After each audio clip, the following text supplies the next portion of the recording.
Hello guys, অনেকের ভিডিওতে দেখেন আপনার ফেস দিয়ে এরকম ভিডিও তৈরি করতে। তো আজকের ভিডিওতে আপনাদেরকে দেখিয়ে দিব শুধুমাত্র একটি অ্যাপস দ্বারাই আপনি এরকম ভিডিও এডিটিং করতে পারবেন।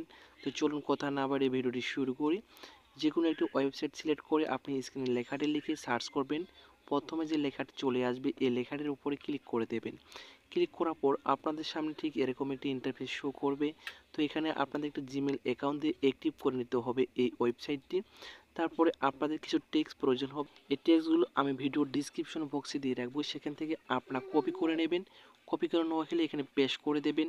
পেস্ট করে দেওয়া হয়ে গেলে আপনারা নিচে দেখতে পারবেন জেনারেট অপশন, সেখানে আপনাদেরকে একবার ক্লিক করে দিতে হবে। ক্লিক করে দেওয়ার পর আপনাদের এখানে চারটি এখানে ফটো আপনাদেরকে তৈরি করে দেবে। তো ফটোগুলো আপনাদের যদি ভালো না লাগে পরবর্তীতে আপনি আবারও কিন্তু ফটোগুলো তৈরি করতে পারবেন।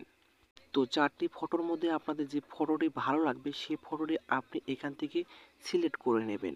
ফটোটি সিলেক্ট করা হয়ে গেলে আপনি নিচে দেখতে পারবেন নিচে চারটি টুলস রয়েছে। এই টুলসের মধ্যে থেকে আপনাদের দ্বিতীয় নাম্বার যে ভিডিও টুলস রয়েছে এখানে ক্লিক করে দেবেন। ক্লিক করার পর এখানে আপনাদের অটোমেটিক কিন্তু ফটোটি এবং কি আপনি যে টেক্সটটি রয়েছে সেটা কিন্তু অটোমেটিক নিয়ে নেবে, ঠিক আছে। নেওয়া হয়ে গেলে নিচে দেখতে পারবেন জেনারেট অপশন রয়েছে।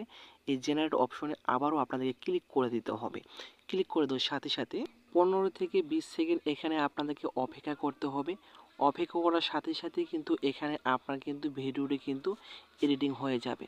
তো আপনারা দেখতে পাচ্ছেন ভিডিওটি এডিটিং হয়ে গেছে। ভিডিওটির ওপর যদি ক্লিক করি তাহলে দেখতে পারবেন ভিডিওটি প্লে হয়ে গেছে। এখন যদি আপনি চান যে এই ভিডিওটি আপনি ডাউনলোড করে গ্যালারিতে নেবেন তাহলে ভিডিওটির ওপরে ক্লিক করবেন। ভিডিওটির ওপরে ক্লিক করার পর আপনারা দেখতে পারবেন যে 3 ডট অপশন রয়েছে কর্নারে, এখানে ক্লিক করে আপনি ডাউনলোড করে গ্যালারিতে নিতে পারবেন। তো আশা করি বুঝতে পেরেছেন কিভাবে আপনারা এরকম ভিডিও তৈরি করবেন। তো ভিডিওটি ভালো লাগলে অবশ্যই এটি লাইক করে পাশে থাকবেন।